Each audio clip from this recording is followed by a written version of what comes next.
सभी को नमस्कार। आज की इस वीडियो में हम बात कर रहे हैं कक्षा 10 के सामाजिक विज्ञान का जो पेपर अभी बोर्ड की परीक्षा के अंदर आया है उसका पूरा सॉल्यूशन प्रस्तुत कर रहे हैं। तो आप जैसा पेपर करके आए हैं तो वीडियो के साथ एक बार डेली कर लें तो आपको आइडिया हो जाएगा कि हमने कैसे आंसर किए हैं और ऑथेंटिक आंसर किस प्रकार से थे। तो आप वीडियो पूरा देखें और सभी संबंधित स्टूडेंट तक इसको शेयर करें। जो अभी 10th में आ रहे हैं उन स्टूडेंट को भी भेजें ताकि वो भी आइडिया लगा लें कि कैसा पेपर बोर्ड की परीक्षा के अंदर आता है। और हमने पूरी साल भर आपकी तैयारी के लिए ऐसे पेपर मॉडल के रूप में भेजे हैं, पाठों के वीडियो भेजे हैं। तो हमसे जो स्टूडेंट जुड़े रहे थे तो हम तो चाहते हैं कि सारे ही स्टूडेंट का बेहतरीन स्कोर रहेगा। अच्छा पेपर था, काफ़ी पर्सन हमारे मॉडल पेपर और वीडियो से आए हैं। तो चलिए हम सीधे पेपर के ऊपर ही चलें। पहला खंड पेपर का जो है उसके अंदर पहला प्रश्न आपको पता ही है मल्टीपल चॉइस का एबेसिडे के रूप में। तो इसका पहला प्रश्न देख लेते हैं। देखो, जर्मेनिया किस राष्ट्र का रूपक बन गई थी? तो ये जो राष्ट्रवाद के आंदोलन थे उनमें जर्मेनिया का चित्र आपने देखा होगा। तो वो जर्मेनिया का पहले पार्ट के अंदर ही यही है। तो ये जर्मनी के अंदर जर्मेनिया का चित्र खूब प्रचलित हुआ था। अगला प्रश्न देख लेते हैं। ये है उगते सूर्य की किरणें किसका प्रतीक हैं? उगते सूर्य की किरणें किसका प्रतीक हैं? ये है एक नए युग का सूत्रपात। ठीक है, ये टेबल बना रखी, उस टेबल में बहुत सारे प्रतीक दे रखे हैं, उनके आगे उनका अर्थ दे रखा है कि वो किससे रिलेटेड है। तो उसी में से ये आया था। फिर अगला प्रश्न देख लेते हैं। किसे साहित्य का नोबेल पुरस्कार मिला था? तो देखो, रमन को तो साइंस में मिला था, टेरेसा को शांति के लिए, अमर्त्य सेन किसके लिए था? इकोनॉमिक्स। तो वी.एस. नॉयपॉल है, इनको मिला था साहित्य का नोबेल पुरस्कार। तो वी.एस. नॉयपॉल ये कहाँ से रिलेटेड हैं? ये जो गिरमिटिया का हमने जिक्र किया था, गिरमिटिया मजदूर जो थे और उनके जो परिवार थे जो वहीं रह गए, उन्हीं में से वी.एस. नॉयपॉल रहे हैं। तो उनको नोबेल पुरस्कार मिला किसका? साहित्य का। तो अगला प्रश्न देख लेते हैं। ये प्रश्न है झूम खेती। झूम कल्टीवेशन क्या है? झूम खेती क्या है? तो झूम खेती एक्चुअल में एक स्थानांतरी खेती है, यानी लोग एक जगह खेती कर लें फिर दूसरी जगह कर लें, यानी वहाँ के जंगलों को साफ करके। तो ऐसी जो खेती है वो स्थानांतरी खेती है। फिर अगला प्रश्न है सरदार सरोवर बांध कौन सी नदी पे है? तो सरदार सरोवर बांध है नर्मदा नदी पे। तो इस सरदार सरोवर को लेके नर्मदा बचाओ आंदोलन भी चला था, वो इसी बांध से रिलेटेड था। तो ये नदी कहाँ पर है? ये गुजरात के अंदर है सरदार सरोवर बांध। और फिर बहुत शानदार प्रश्न देखो, रबी फसलों का युग में। तो इतना आसान प्रश्न तो मिलना ही नहीं है। रबी फसल, तो रबी फसल आपको पता है, देखो सीधा ही पहले है गेहूँ और जौ। तो ये अभी सर्दियों में अभी कटाई करके किसान निवर्ती हुए हैं गेहूँ और जौ। तो देखो गेहूँ इसमें भी है, देखो सरसों रबी की है। तो आप कंफ्यूजन में मत रहना। देखो यहाँ पर आप चावल जो है वो रबी नहीं है, कपास रबी नहीं है, और ये दोनों तो कंप्लीट ही खरीफ है। तो कुल मिला के आंसर सही क्या रह गया? गेहूँ और जौ। फिर अगला है बेल्जियम की राजधानी। तो बेल्जियम की राजधानी कहाँ? ब्रुसेल्स। ठीक है, तो यहाँ पर ब्रुसेल्स में यूरोपीय संसद का ऑफिस भी है, बेल्जियम की राजधानी ब्रुसेल्स में। फिर अगला जो प्रश्न है वो है निम्न में से कौन सा विषय संविधान में शक्ति वितरण की किसी भी सूची में नहीं है? तो देखो व्यापार तो शक्ति वितरण है, यानी कुल मिला के कोई सा विषय तो स्टेट के पास है, कोई सा सेंटर के पास है। तो विषयों का जो डिवाइडेशन है ना, उसमें से वो जो लिस्ट है ना उसमें है ही नहीं कहीं। तो व्यापार भी है, विदेशी संबंध भी, शिक्षा भी है, कंप्यूटर सॉफ्टवेयर नहीं है, क्योंकि अभी ये ताज़ा ही विषय बना है। उस टाइम में जब संविधान लिखा था ना तो ऐसा जिक्र नहीं था। तो ये कंप्यूटर सॉफ्टवेयर जो है अभी कोई सी भी सूची में नहीं है। तो कोई सी भी सूची में नहीं है, वो विषय ऑटोमेटिक कहाँ जाता है? वो केंद्र के पास जाता है। फिर अगला जो प्रश्न है वो है बामसेफ संगठन का संबंध किससे है? तो बामसेफ का संबंध किससे था? सरकारी कर्मचारियों से। तो ये SC ST माइनॉरिटीज OBC के जो कर्मचारी थे उनकी राजनीतिक हकों की पैरवी करने के लिए बामसेफ बना। ठीक है, तो ये है सरकारी कर्मचारियों से रिलेटेड। फिर अगला है मानव विकास रिपोर्ट। ठीक है ना, HDI के नाम से भी जानते हैं। ये मानव विकास इंडेक्स जारी होता है ना, ये कौन जारी करता है? ये जारी करता है संयुक्त राष्ट्र विकास कार्यक्रम। तो ए ऑप्शन सही हो गया, ठीक है। इसके बाद में अगला जो प्रश्न है, बड़े शानदार प्रश्न आए थे बहुत। ये जो छोटे वाले प्रश्न तो किसी के ही गलत नहीं हुए होंगे, मुझे विश्वास है। तो अगला देख लेते हैं, द्वितीयक क्षेत्र से संबंधित विषय है। तो द्वितीयक क्षेत्र से संबंधित विषय आइडिया लगाइए कौन सा हो सकता है। तो द्वितीयक क्षेत्र में देखो आपके उद्योग है, बैंकिंग है, संचार सेवाएं है, भंडारण सेवाएं। देखो बैंकिंग और ये सेवाएं, ये तो सारे किससे रिलेटेड हो गए? ये तो सारे तृतीय क्षेत्र है। तो क्या बचा? उद्योग बचा, ठीक है ना। कृषि जैसे विषय होते हैं ना तो वो प्राथमिक में आ जाते हैं। फिर अगला प्रश्न है, निम्न में से कौन सा देश सस्ता विनिर्माण केंद्र है? बड़े सस्ते सस्ते सामान तो चीन से आते हैं, खिलौने वगैरह अपन देखते हैं बाजारों में। तो चीन में सस्ता सामान बनता है। इसके बाद में ये तो हो गए अपने पास छोटे जो प्रश्न है यानी ऑब्जेक्टिव टाइप वाले। अब जो प्रश्न आते हैं वो दूसरा प्रश्न देखिए, ये भी एक एक नंबर के ही खालिस्तान भरने वाले। खालिस्तान में थोड़ी सी विचार विमर्श करके ही आपको आंसर करना पड़ता है, बहुत सारे विचार आते हैं दिमाग में। तो देखो पहला देख लेते हैं, एक साथ बहुत सारे देशों में व्यापार करने वाली कंपनी क्या है? तो ये एक्चुअली बहुराष्ट्रीय कंपनी है। ये मल्टीनेशनल कंपनी होती है ना, मल्टीनेशनल एमएनसीज जो है ना, तो आप मल्टीनेशनल कॉर्पोरेशन कंपनी एक ही बात है। ये निगम बोल दिया तो कोई दिक्कत नहीं है, आप बहुराष्ट्रीय कर लें यहाँ, या बहुराष्ट्रीय कंपनी कर लें, एक ही बात है। फिर अगला प्रश्न है, जीवमंडल से प्राप्त संसाधन जिनमें जीवन व्याप्त है। तो जीवन व्याप्त है तो वो कौन सा भाग है? वो जैव संसाधन है, ठीक है ना। वो क्या है? जैव संसाधन है, ठीक है। जैव संसाधन, बायो रिसोर्सेज। फिर अगला है, व्यक्तियों के बीच धार्मिक आस्था के आधार पर भेदभाव नहीं करने वाला, यानी धार्मिक आधार पर कोई भेदभाव नहीं करने वाला। तो सीधी सी बात यह है कि धर्मनिरपेक्ष है, वो क्या कहलाएगा? धर्मनिरपेक्ष है।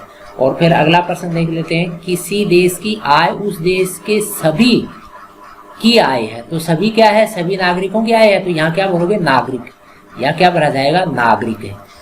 तो बड़े ही आसान थे, ऐसा नहीं है, टिपिकल पेपर नहीं है। तो इस बार का जो पेपर है बड़ा शानदार स्कोर आपका कराएगा, और ये आपकी अगले बार यानी जो अभी 9th से 10th में आए ना उनकी भी अच्छी मदद करेगा। फिर अगला प्रश्न देख लेते हैं, तृतीय क्षेत्र। तृतीय क्षेत्र को क्या बोलते हैं? सेवा क्षेत्र। तो यहाँ क्या लिखेंगे अपन? सेवा क्षेत्र, सर्विस सेक्टर बोले अंग्रेजी में, और हिंदी क्या है? अपने तो हिंदी की बात कर रहे हैं, तो क्या है? ये सेवा क्षेत्र। फिर अगला जो प्रश्न है, में तीव्र उन्नति ने वैश्वीकरण की प्रक्रिया को उत्प्रेरित किया। तो क्या हुआ ऐसा? तो ये हुआ था टेक्नोलॉजी, या हिंदी में प्रौद्योगिकी। टेक्नोलॉजी लिख दो या प्रौद्योगिकी, दोनों शब्द क्लियर है। आप टेक्नोलॉजी लिख देते हो तो भी इंग्लिश का शब्द है, लेकिन मानते हैं बराबर। तो यहाँ पर प्रौद्योगिकी लिख दो, एक ही बात है, या टेक्नोलॉजी लिख दो, ठीक है। तो ये प्रश्न हो गए अपने कौन से? खालिस्तान भरने वाले। अब प्रश्न नंबर तीसरा आता है, ये क्या है? ये भी एक एक नंबर के खंड है के ही हैं, ये छोटे छोटे उत्तर लिखने हैं, ये एक शब्द या एक पंक्ति के अंदर एक एक नंबर के हैं। तो पहला प्रश्न देख लेते हैं, मारियोन की प्रतिमाएं सार्वजनिक चौकों पर क्यों लगाई गई? तो जैसा हमने बात किया था ना ऊपर, जो प्रश्न था पहला जर्मेनिया का, तो वैसे ही मारियोन की प्रतिमाएं सार्वजनिक चौक पर क्यों लगाई? तो एक्चुअल में इसका मकसद क्या था लगाने का? ताकि जनता को क्या मिले?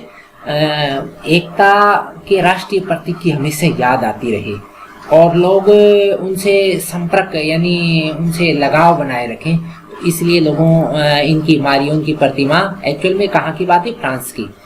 फिर अगला प्रश्न देख लेते हैं, किस बीमारी ने 1890 के दशक में 90% से अधिक मवेशियों को मौत की नींद सुला दिया? तो ये बीमारी रिंडरपेस्ट बीमारी, इसको मवेशी प्लेग भी बोल देते हैं। रिंडरपेस्ट या मवेशी प्लेग दोनों नाम चलते हैं। तो ये बीमारी पहले तो अफ्रीका में हुई थी, बाद में धीरे धीरे धीरे पूरे विश्व में फैल के 90% से ज़्यादा पशुओं को इस बीमारी ने मार दिया था। फिर अगला प्रश्न है, ब्रेटन वुड्स सम्मेलन किस देश में हुआ? तो ब्रेटन वुड्स का आपको पता है ना, जो विश्व बैंक की स्थापना से पहले जो मीटिंग होती है ना, वो यही मीटिंग है, ब्रेटन वुड्स सम्मेलन। तो ये कहाँ होता है? एक्चुअल में ये अमेरिका का एक शहर है, न्यू हैम्पशायर। वहाँ पर अपन ज़्यादा डिटेल नहीं लिखे, लेकिन फिर भी आप दिमाग में रखें, ये बात है 1944 की। तो 1944 में अमेरिका के न्यू हैम्पशायर शहर के अंदर ये सम्मेलन होता है। तो अगला प्रश्न पे आ जाए, वनों से प्राप्त होने वाली दो वस्तुएं। तो वनों से तो बहुत सारी मिलती हैं, आप कितनी लिख दो, लेकिन दो का ही जिक्र है, चाहे लकड़ी लिख दो, पत्ते, रबड़, भोजन, ईंधन, चारा, बहुत सारी चीजें मिलती हैं। तो आप कोई सी भी दो लिख आए हैं। मुझे आशा ही नहीं पूरा विश्वास है कि आपने तो बहुत शानदार ही लिखा होगा। आप देखो इतना शानदार प्रश्न आ गया, टाका क्या है। एक्चुअल में टाका तो बड़ा सबके घरों में है, और जिसके घर में टाका नहीं है ना, तो वो एक्चुअल में ये मान के चलो विचार करना टाका तो होना चाहिए। तो टाका एक्चुअल में क्या है, ये पश्चिमी राजस्थान, लेकिन अब तो सारे राजस्थान में क्योंकि पानी की शॉर्टेज हो गई, तो पश्चिमी राजस्थान में क्या करते हैं, वर्षा जो जल होता है ना, उसको कलेक्ट करने के लिए भूमिगत टैंक बना लेते हैं। जमीन के नीचे अंडरग्राउंड टैंक बनाते हैं ना, वो क्या है, गोल गोल टैंक बनाते हैं ना, वो सारे टाके कहलाते हैं। कुंड भी बोल देते हैं, पर देसी भाषा में कुंड बोलते हैं, वही टाका है। फिर अगला प्रश्न, भारत में उगाई जाने वाली दो मुख्य रेशेदार फसल। रेशेदार फसल तो सीधी अपन, एक तो कपास अपने चारों तरफ होती है, इसके अलावा जूट है, इसके अलावा सन है। ये सारी फसलें कौन सी है, रेशेदार हैं। दो का ही नाम लिखना था। फिर श्रीलंका कब स्वतंत्र हुआ, ये आजकल खूब चलता है। श्रीलंका के अंदर बड़ा हंगामा चल रहा है ना, वहाँ पर महंगाई बहुत ज़्यादा हो गई। वहाँ के राष्ट्रपति गोटाबाया राजपक्षे को हटाने के लिए आंदोलन कर रही है जनता।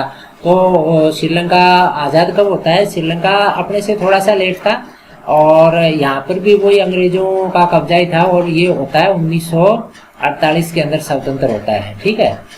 फिर अगला है, भारतीय संविधान में हिंदी के अलावा कितनी भाषाओं को अनुसूचित भाषा का दर्जा है।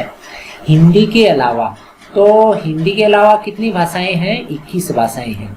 हिंदी सहित 22 भाषा है, हिंदी के अलावा 21 भाषाओं को दर्जा है। ठीक है ना, राजस्थानी को दर्जा नहीं है अभी तक इसमें। फिर अगला प्रश्न देख लेते हैं, किसी आंदोलन के राजनीतिक दल के रूप में बदलने का एक उदाहरण। यानी पहले तो वो आंदोलन चला, और वो आंदोलन धीरे धीरे किस में बदल गया, राजनीतिक पार्टी में। तो देखो इसका जो उदाहरण है ना, अगर आप किताब से करके आ रहे हो, तो देखो असम के अंदर आंदोलन चला, उसका नाम था असम आंदोलन। और उस आंदोलन ने धीरे धीरे क्या कर लिया, उस आंदोलन ने पार्टी में अपने आप को बदल लिया।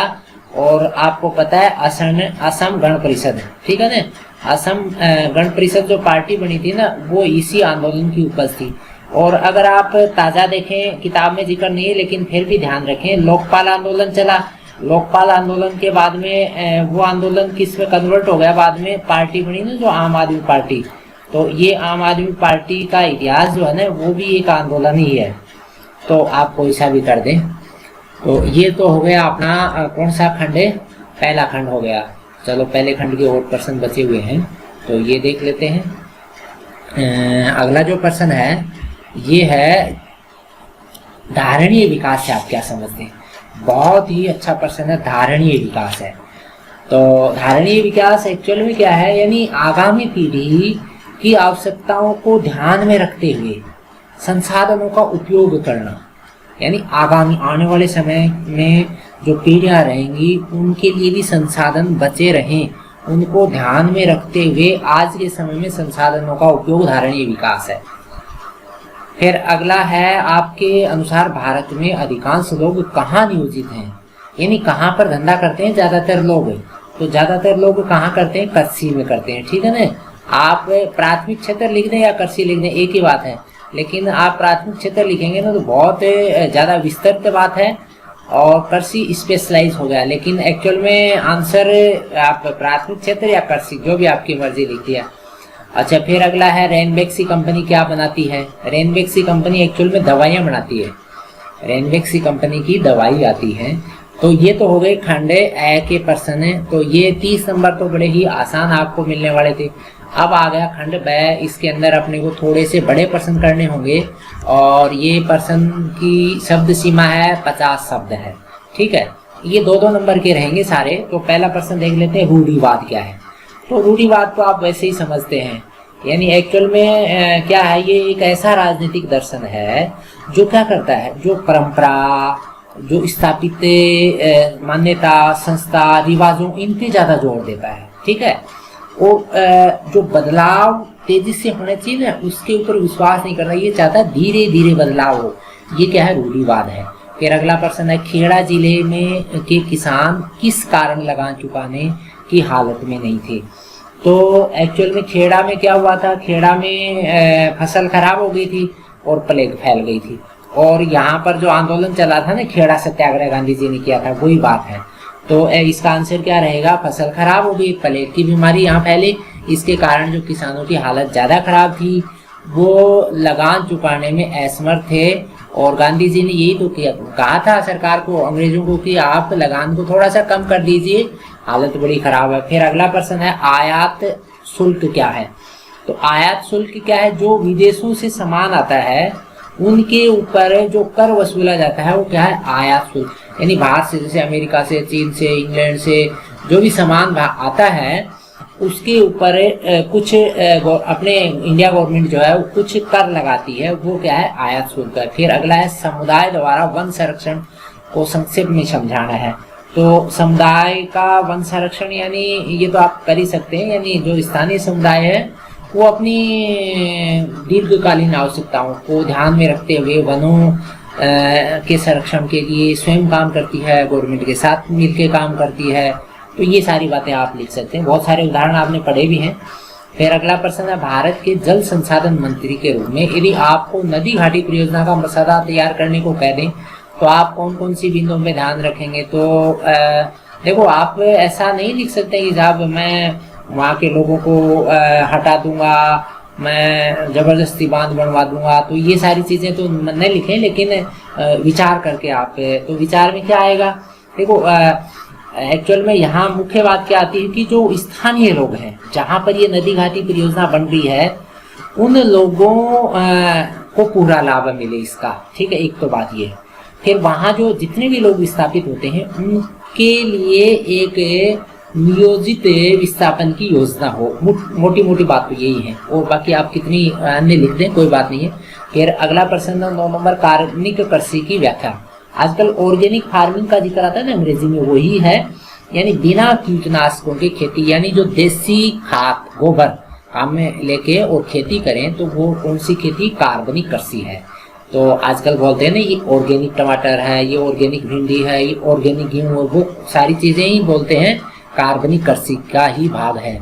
इसके बाद में 10 नंबर प्रश्न पे आ गए अपन, सत्ता की साझेदारी में नियंत्रण और संतुलन की व्यवस्था को संक्षेप में। तो इसमें सीधी सी बात यह है, यानी सरकार का क्या होना चाहिए, सरकार का प्रत्येक अंग पर एक दूसरे को नियंत्रित करने, और जिससे क्या है कि सत्ता संतुलन, यानी चाहे वो न्यायपालिका है, चाहे वो आपके प्रेस है, चाहे वो आपके कार्यपालिका, इनका एक बैलेंस प्रारूप जो है ना वो होना जरूरी है। तो ये बात आप यहाँ लिख सकते थे। फिर अगला है, संघीय व्यवस्था की 2 विशेषताएं लिखिए।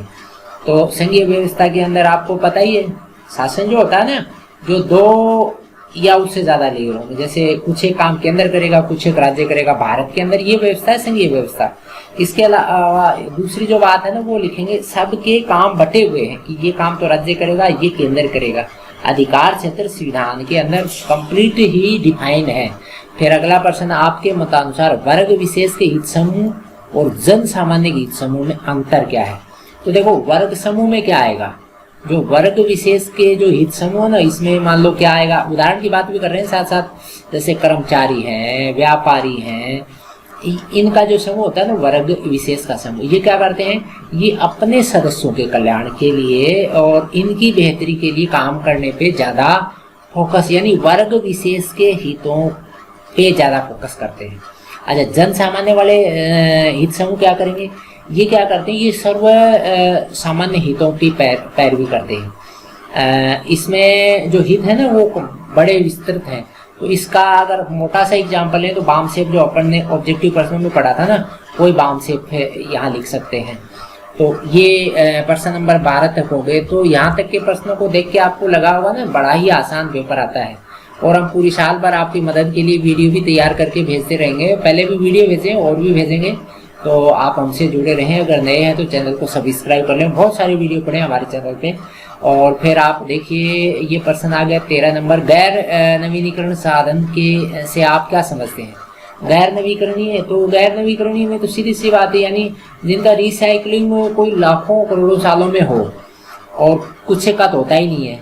तो इसमें आप क्या लिखेंगे, जैसे खनिज तेल है, यानी एक बार काम में ले लिया, दोबारा ये मिलेगा गारंटी नहीं है, खत्म हो जाएगा। फिर जैसे तेल है, जैसे पेट्रोल है, डीजल है, ये फिर जीवाश्म ईंधन है, धातुएं हैं, तो ये क्या है, सारे गैर नवीकरणीय साधन हैं। अच्छा, फिर अगला देखें, प्राथमिक क्षेत्र की कोई 2 गतिविधियां लिखो। प्राथमिक क्षेत्र की गतिविधियों में देखो आपके खेती बाड़ी है, कृषि लिख दो, डेयरी लिख दो, मछली पालन लिख दो, ये सारी गतिविधियां कौन से क्षेत्र की हैं, प्राथमिक क्षेत्र की हैं। और फिर 15 नंबर प्रश्न पे आ गए अपन, तो ये प्रश्न है स्वयं सहायता समूह के, जो महिलाओं के समूह होते हैं ना, बहुत सारी महिलाएं मिलकर आपस में कुछ पैसे इकट्ठे करती है, बैंक में जमा करा देती है, फिर लोन ले लेती है, ये सारा क्या कहलाता है, स्वयं सहायता समूह। तो इसमें एक तो बात यह है कि आर्थिक सशक्तिकरण का एक अच्छा माध्यम है। दूसरा, इसमें इतनी सारी महिलाएं जैसे मिलके कोई भी उद्देश्य के लिए काम कर रही है, तो एक सामुदायिक भागीदारी से काम करने की आदत होती है। तो ये 2 फायदे की बात हो गई। फिर अगला है बहुराष्ट्रीय कंपनियां कैसे काम करती हैं। अब बहुराष्ट्रीय कंपनियां कैसे काम करती हैं, सीधी सी बात ये वैश्विक लेवल पे, पूरे विश्व लेवल पे उत्पादन करती है। पूरे विश्व लेवल पे इनका नियंत्रण प्रोग्राम है, वितरण प्रोग्राम है, और कम लागत में ज्यादा उत्पादन के ऊपर पूरा फोकस रखती है। तो ये प्रश्न हो गए खंड ब के। अब आता है अपने पास खंड स। इसके अंदर क्या होंगे, अपने पास चॉइस भी मिल जाएगी और थोड़ा सा उत्तर बड़ा करना पड़ेगा अपने को। तो इसके अंदर शब्द सीमा 100 शब्द है, और इसके अंदर चॉइस है, इंटरनल चॉइस है, यानी आपको एक अच्छा नहीं लगता तो दूसरा कर लो। तो ये 17 से 20 तक के प्रश्न 3-3 नंबर के रहेंगे। थोड़ा सा आप लंबा कीजिए, पूरा एक पेज ले लीजिए कॉपी का, बोर्ड की कॉपी थोड़ी बड़ी आती है, पूरा पेज ले लीजिए।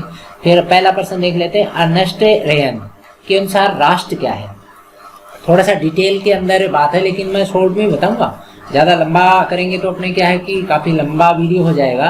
तो एक्चुअल में ये था कौन, तो इसमें पहली बात तो ये फ्रांस का था, एक दार्शनिक है, और ये बात है, ये इन्होंने 1882 के अंदर एक यूनिवर्सिटी में भाषण दिया था, सेबोन यूनिवर्सिटी में, और वहां पर जो इसका भाषण हुआ था वही बाद में यानी राष्ट्र क्या है नाम से एक निबंध के रूप में प्रकाशित हुआ, और इसने क्लियर किया है राष्ट्र एक्चुअल में ये नहीं है कि जैसे कोई एक सी भाषा बोल दी, एक सी नस्ल के हैं, एक से धर्म के हैं, एक ही क्षेत्र, इन सबको मिलके राष्ट्र बन जाए, ऐसा नहीं है। एक्चुअल में राष्ट्र क्या है, कोई इनका लंबा एक संघर्ष है, त्याग है, एक निष्ठा का एक क्रिटिकल पॉइंट है, चरम बिंदु है, वो राष्ट्र है। तो ये थोड़ा सा विस्तार से लिखना है आपको, और आप मैंने आइडिया दे दिया है, आप किताब से भी देख लें। फिर अगला उदारवादी राष्ट्रवाद की विशेषताएं। तो लिबरल बात आती है ना, लिबरल, उदारवाद मीन्स लिबरल। एक्चुअल में लिबरल जो शब्द है वो लैटिन का शब्द है, ठीक है, और इसका मतलब है स्वतंत्र, फ्रीडम। तो इसमें जो बात आती है ना, यानी व्यक्ति के लिए स्वतंत्रता और कानून के समक्ष सबकी बराबरी की बात आती है इसमें, ऐसे उदारवाद राष्ट्रवाद के अंदर। और इसके अंदर निरंकुश जो शासन है ना, इसका कंप्लीट विरोध करता है ये। तो ये सारी बातें आप समझ के और लिखें, क्योंकि काफी लंबा चौड़ा तो आपको करना था, मैं तो आपको शॉर्ट में आइडिया दे रहा हूँ। फिर 18 नंबर प्रश्न पे आ गए अपन। देखो ये क्या है, समाप्यता के आधार पर संसाधनों का वर्गीकरण कर लें। तो इसमें 2 भाग हैं, आपको पता है ना, एक तो नवीकरणीय ये, और दूसरा अनवीकरणीय। नवीकरणीय में फिर वापिस से देखो, एक तो आपकी सतत है, सतत में जैसे हवा है, और आपके जैव की बात करें तो जैव के अंदर वन्य जीव वन है, और वन और वन्य जीव दोनों आ जाएंगे। ये तो बात होगी आपके नवीकरण की, ठीक है ना।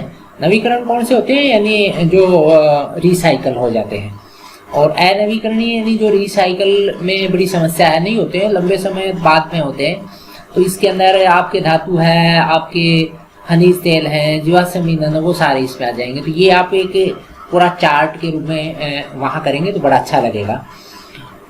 मुझे लगता है आप करके आए होंगे, और जो आगामी स्टूडेंट जो अभी बोर्ड की परीक्षा देंगे, यानी 9th से अभी 10th में आएंगे, तो वो ऐसे प्रश्नों को करने का पैटर्न दिमाग में उठाएं। फिर अगला प्रश्न, मृदा अपरदन किसे कहते हैं, इसके कारण और संरक्षण के उपाय लिखिए।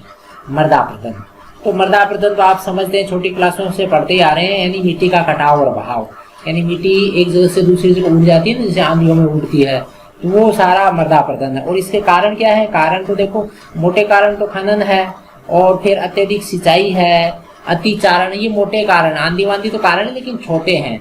अब संरक्षण क्या करें? संरक्षण तो देखो, आप जंगल ज्यादा रखें, यानी वनों का संरक्षण करें। और फिर जैसे पहाड़ों से ढल के आ जाते हैं, तो इसमें क्या है, आप बहुत सारी खेती के पैटर्न है, पट्टा खेती है, पट्टी खेती, सोपानी खेती, रक्षक मेखला, समुद्र खेती, बहुत सारे पैटर्न है, इनको लगा सकते हैं। फिर अगला प्रश्न है सामाजिक विभाजन के 3 आयाम। तो सामाजिक विभाजन के एक्चुअल में 3 आयाम, तो मोटे मोटे 3 आयामों की बात करें तो पहला तो जिक्र है कि लोगों में अपनी पहचान के प्रति क्या करते हैं? आग्रह का भाव रखना। लोग मानते हैं कि बस ये तो मेरे लिए ही है। दूसरी जो बात है ना, वो है किसी समुदाय की मांगों को राजनीतिक दल कैसे उठाते हैं। किसी ग्रुप की तो मांग कोई पार्टी अच्छी उठाती है, कोई की मांग उठाती नहीं। तो दूसरा पॉइंट ये हो गया। अब तीसरा पॉइंट ये है कि सरकार का रुख कैसा है, यानी उस समस्या के प्रति सरकार का रुख। तो ये सारी चीजें जो है ना, ये समाज के अंदर विभाजन के लिए एक रेखा, यानी क्या करते हैं? बेस तैयार करते हैं। फिर अगला प्रश्न देख लेते हैं, सामाजिक भेदभाव की उत्पत्ति। तो उत्पत्ति, पहली बात तो जन्म से ही उत्पत्ति हो जाती है। कौन कहाँ जन्मा है उसी के आधार पे भेदभाव, ठीक है। निचले तबके में कोई जन्मा है, दलित में, पिछड़े में, तो उनको आगे जाके फिर वैसे ही भेदभाव का सामना करना पड़ता है। अच्छा, तो फिर कुल मिला के बात हम करें तो इसमें पहली बात जन्म, फिर दूसरा पसंद, चुनाव, पसंद। किसी की पसंद है कि मैं खेल खेलूंगा, किसी की पसंद है कि मैं तो कोई ऐसा बहुत ही खतरनाक ही लाइफ जीने चाहता हूँ। किसी की पसंद है कि मैं कोई ऐसा काम जो कि सबसे यूनिक है ऐसा करना चाहूँ। तो कुल मिला के वो काम क्या होगा? पसंद या चुनाव करना। इसके अलावा आप जैसे यहाँ पर एक वो एग्जाम्पल आपने पढ़ा होगा ना, कार्लोस स्मिथ का, उनको देख के भी आप समझा सकते हैं। तो ये उत्पत्ति की कंप्लीट व्याख्या आप यहाँ कर दें। फिर प्रश्न नंबर 20 के अंदर जो बात आती है वो क्या है? बैंकों से आपको कौन कौन सी सुविधाएं मिलती हैं, और कोई 3 सुविधाओं का उल्लेख करना। तो ये आप लिख ही सकते हैं। बैंकों में पैसा जमा करते हैं, बैंक ब्याज देते हैं, बैंक पैसा एक जगह से दूसरी जगह भेजते हैं। तो ये आप लंबा चौड़ा लिख दें। फिर अगला है, बैंक जमा राशि के एक बड़े भाग को ऋण देने के लिए इस्तेमाल करते हैं। क्या आपको लगता है कि ये ठीक है या ऐसा हो रहा है? तो देखो, बैंक जमा करता है आपका पैसा, ठीक है, उस पैसे के ऊपर जो ब्याज देता है वो कम देता है। फिर आपको ऋण देता है, यानी लोन देता है, उसके ऊपर बैंक ज्यादा ब्याज लेता है। तो देता तो है ये, लेकिन सबको नहीं देता है, कुछ गारंटर को लेके देता है। ये लेते वक्त पैसा कोई गारंटर नहीं रखता है कि मैं पैसा ले रहा हूँ, मैं भाग जाऊंगा तो क्या होगा, लेकिन तुम भाग जाओगे तो हम पकड़ लेंगे। तो कुल मिला के सारी चीजें यहाँ लिखनी थी। तो ये हो गया खंड आपका स। अब अंतिम खंड आ गया, खंड द। तो खंड द के अंदर जो प्रश्न है ना, तो वो आपको थोड़े से विस्तार से करने हैं। कुल मिला के इनकी जो डेडलाइन है 250 शब्दों की, और ये है भी 4-4 नंबर के। इसके अंदर भी आपको विकल्प मिलेगा, यानी अथवा है। अगर आपको एक अच्छा नहीं लग रहा तो दूसरा कर लें। तो पहला प्रश्न देख लें, 21 नंबर, असहयोग आंदोलन के दौरान शहरों में क्या हुआ? तो शहरों में क्या हुआ था? असहयोग, गांधी जी का आंदोलन नहीं है असहयोग। तो इसमें शहरों में क्या हुआ? देखो, स्टूडेंट ने स्कूलें कॉलेजें छोड़ दी, और फिर जो टीचर थे उन्होंने इस्तीफे दे दिए, वकीलों ने हड़तालें बंद कर दी, और जो वहाँ पर प्रांतीय परिषदों के चुनाव का ऐलान हुआ था उसका भी बहिष्कार कर दिया। इसके अलावा शराब की दुकानों पे पिकेटिंग का नाम सुना आपने? पिकेटिंग बहुत अच्छा शब्द है, परीक्षा में नहीं आया लेकिन इस बार आएगा, 100% आएगा पिकेटिंग। तो दुकानों पे धरना प्रदर्शन किया, इसको बोलते पिकेटिंग किया। फिर विदेशी कपड़ों को जलाया। ये सारे काम जो है शहरों के अंदर खूब चले। फिर अगला प्रश्न है, अथवा में महात्मा गांधी ने अस्पृश्यता का उन्मूलन के लिए क्या काम किया? गांधी जी ने बहुत कुछ किया, ठीक है ना। तो गांधी जी ने अस्पृश्यता के ऊपर फोकस कब से शुरू किया था? ये एक्चुअल में 1930 के बाद से गांधी जी का ध्यान गया कि अस्पृश्य जो लोग हैं, जिनको माइनॉरिटीज, बैकवर्ड और दलित आजकल बोल देते हैं, तो इन सब का अगर साथ नहीं लिया जाएगा तो देश आज़ाद नहीं हो सकता, ऐसा गांधी जी ने कहा। तो इसके बाद में गांधी जी ने एक शब्द गढ़ा हरिजन, और इसको कहा कि ईश्वर की संतानें हैं और इनको सब आप इनको प्यार कीजिए, दुलार कीजिए, इनको साथ लीजिए, इनका आदर सत्कार कीजिए, तो ये भी देश का भाग है। तो ये गांधी ने साथ लिया काम, इनके जो काम थे दुख दर्द इनके लिए खुद आगे आया, कांग्रेस को भी आगे लाया। फिर अंबेडकर के साथ इनकी थोड़ी अनबन रही, तो 1932 के अंदर एक दोनों के बीच में समझौता हुआ, उसको बोला पूना पैक्ट, तो उसका भी जिक्र कर दीजिए आप। तो ये कुल मिला के उत्तर हो जाएगा आपका। फिर 22 नंबर में क्या पूछा है, धर्मनिरपेक्ष शासन के लिए भारतीय संविधान में कौन कौन से प्रावधान किए गए, तो 4 समझा दीजिए।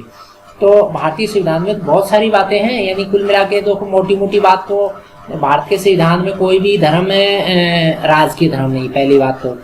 फिर कोई भी व्यक्ति किसी भी धर्म का प्रचार करे, माने, गवर्नमेंट ने फ्री कर रखा है संविधान के अकॉर्डिंग।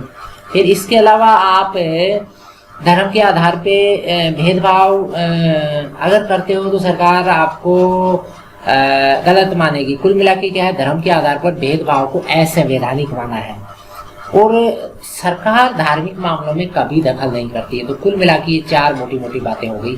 फिर अगला प्रश्न है, भारत में महिलाओं की स्थिति अभी भी पुरुषों से काफी पीछे क्यों है, तो 4 कारण, ये तो आप खुद ही लिख सकते हैं। देखो, एजुकेशन में महिलाएं बहुत नीचे हैं अभी भी, इनकी राजनीतिक इनका प्रतिनिधित्व यानी संसद में और विधानसभाओं में महिला आज भी बहुत कम है।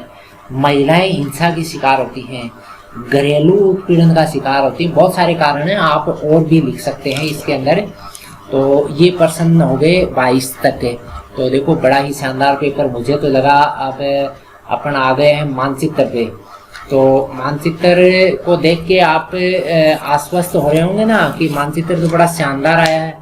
इतना शानदार मानचित्र अभी 23 की परीक्षा में, लेकिन मैं आपको पूर्ण विश्वास दिलाता हूँ कि आप हमसे जुड़े रहें, हम पूरी साल भर में आपकी मदद की वीडियो डालेंगे।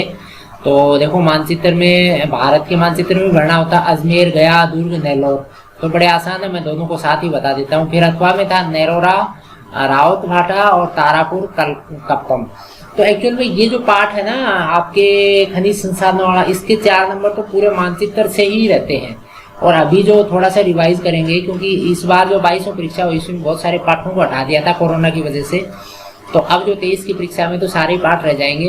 तो अब ये मानचित्र के जो विकल्प हैं इनको हम भर देते हैं। देखो कहाँ कहाँ भरें, तो ये मानचित्र भी मैंने साथ लगा लिया है यहाँ पर। तो देखो, आप सबसे पहले जो था ना अपना क्या था, ऊपर से चलते हैं अपन। देखो, एक तो पूछा था अजमेर, तो अजमेर आपको पता है ना, यहाँ राजस्थान में अजमेर है, और दोनों को साथ ही लेके चल रहा हूँ मैं, ठीक है ना। और दूसरा पूछा था इसमें, दूसरे वाले भाग में था वो था आपके रावत भाटा, तो रावत भाटा आप यहाँ से कर दें, ठीक है ना। ये अपना कोटा है, यहाँ कर दें रावत भाटा, ठीक है। ये रावत भाटा हो गया, सही है, कोई दिक्कत है यहाँ तक। ये तो हो गया अजमेर और ये हो गया रावत भाटा, यहाँ लिख दें आप। देखो, पॉइंट लगाना जरूरी है। और फिर एक पूछा था नरोरा, अथवा में दूसरा जो था ना, तो इसमें नरोरा एक्चुअल में ये क्या है, नरोरा ये प्लांट है, ये थर्मल प्लांट है नरोरा, और यहाँ कर दें आप, नरोरा को यहाँ से कर लें, यूपी में है ये नरोरा, तो ये नरोरा कर दें यहाँ पर। और ऊपर ऊपर चलें तो आप फिर एक गया पूछा था, गया पूछा था, तो गया कहें कहाँ पर, बिहार में। देखो, यहाँ से आ जाओ, ये बिहार है, बिहार के अंदर आप गया कर दें, ये हो गया गया। देखो, यहाँ टिक करके और आप यहाँ नाम लिख दें गया, और यहाँ लिख दें नरोरा। आप बगैर टिक किए लिखते हैं तो अच्छा नहीं लगेगा। और ये हो गया। फिर अपन थोड़ा सा नीचे खिसका देते हैं मानचित्र को, और फिर देखें तो अपने इसमें नीचे वाले भाग में जो आए थे उनके अंदर एक तो आया था दुर्ग। दुर्ग एक्चुअल में ये छत्तीसगढ़ है, तो छत्तीसगढ़ में दुर्ग यहाँ से भर दें, ठीक है, दुर्ग। और इसके बाद में पूछा था तारापुर, तो तारापुर में जो एटॉमिक रिएक्टर है वो तारापुर यहाँ पर है, ठीक है, बॉम्बे के पास में तारापुर यहाँ कर दें। इसके बाद में पूछा था नेल्लोर, नेल्लोर की लोकेशन आप आंध्रा जो है, आंध्रा के अंदर आ जाइए यहाँ पर, ठीक है ना, नेल्लोर, ये नेल्लोर है, क्लियर है नेल्लोर। और इसके बाद में लास्ट में आ गए अपन कहाँ पर, कलपक्कम। ये कलपक्कम में आएगा यहाँ से, ये तमिलनाडु आ गया, ये तमिलनाडु है। तमिलनाडु में यहाँ से आप कलपक्कम भर दें तो कुल मिला के ये आपकी लोकेशन हो गई। तो ये आपका पेपर भी पूरा हो गया। पेपर आपको अच्छा लगा होगा और सबका अच्छा हुआ होगा। आगामी वर्षों में जो पेपर आएगा वो भी अच्छा ही आएगा। आप हमसे जुड़े रहेंगे तो हमें पूरा विश्वास है कि आप शानदार स्कोर के साथ SST में पास होंगे। वीडियो आपको कैसा लगा कमेंट बॉक्स में ज़रूर डालिए, सभी तक इसको शेयर कीजिए और हमारे चैनल को आप ज्वाइन ज़रूर कर लीजिए। आप पहले से जुड़े हुए हैं तो सभी का धन्यवाद, और आप वीडियो में जुड़े इसके लिए पुनः आपका धन्यवाद। फिर एक नए वीडियो के साथ मिलेंगे, तब तक धन्यवाद। जय हिंद, जय